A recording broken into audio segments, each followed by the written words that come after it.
இங்கே பார்த்தீங்கன்னா நம்ம இந்த ஃபார்ம் இப்போ உருவான ஒரு விஷயம் என்னென்னா 2010 நம்மாழ்வார் ஐயாவை சந்திக்கும் போது அவர் மிகப்பெரிய ஒரு வேண்டுதல் வச்சுருந்தார். என்னென்னா விளையாட்டாக கொண்டு போகணும் விவசாயத்தை அப்படிங்கிற மாதிரி சொல்லியிருந்தாங்க. அதன் பிறகு 2019 சென்னையிலேருந்து வேலையை விட்டுட்டு வந்து இங்கே குத்தகைக்கு எடுத்து விவசாயம் பண்ண ஆரம்பிக்கிறோம். 52 பாரம்பரியமான நெல் விதைகள் விவசாயம் பண்ண ஆரம்பிக்கிறோம்.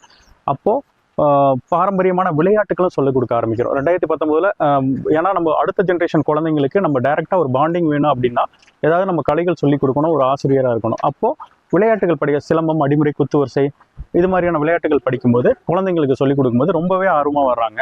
அந்த ஆர்வத்தில் நம்ம விவசாயத்தை கொண்டு போய் சேர்த்தாச்சு. எப்படின்னா அவங்க மாணவர்கள் விளையாட வரும்போது காலையில் பச்சைப்பயிறு, கொண்டக்கடலை, அவுச்சு முட்டை, வாழைப்பழம், சாமை, திணை, குதிரைவாளி, கொண்டக்கடலை இப்படிலாம் கொண்டு வரும்போது அவங்க நேச்சுரலாக திங்க் பண்ண ஆரம்பிக்கிறாங்க. பாரம்பரியமாக வேறு என்னென்ன கிடைக்கும்ட்டு ஒரு 3 ஏக்கர் இடத்துல ஆர்ஸ்பதி அழிச்சிட்டு ஃபுல்லாகவே உயிர் வேலி போட்டு ஒரு 750 மரங்கள், கீரை வகைகள், கிழங்கு வகைகள் அது எல்லாமே நம்ம இங்கே பண்ணிகிட்டு இருக்கோம். முக்கியமாக இதுக்கு வந்து சப்போர்ட் பண்ணுறது நாட்டுக்கோழிகளோட நாட்டுக்கோழியோட வருமானம் அது வந்து ரொம்ப கை கொடுக்குது. ஏன்னா அது கையில் காசு இல்லாண்டானே டக்குன்னு ஒரு 2 கோழியை பிடிச்சி கொண்டு போய் விற்றோம்னாவும் உங்களுக்கு அந்த தேவையை வந்து பூர்த்தி பண்ணிடலாம்.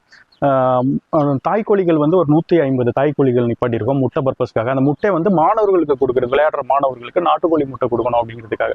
ஸோ மாதத்துக்கு நாட்டுக்கோழியிலிருந்து முட்டைக்கு ஒரு 350 கோழி நிப்பாட்டினோம்னா ஒரு 30,000 35,000 வரை வருமானம் வர்றது இருக்குது. அது இல்லாமல் வேர்க்கடலை இருக்குது, கிழங்கு வகைகள் இருக்குது. ஸோ எல்லாம் வருமானம் மாதம் வாரம் வருமானம் வந்துகிட்டே இருக்க அளவுக்கு நம்ம இந்த பண்ணையை ரெடி பண்ணியிருக்கோம்.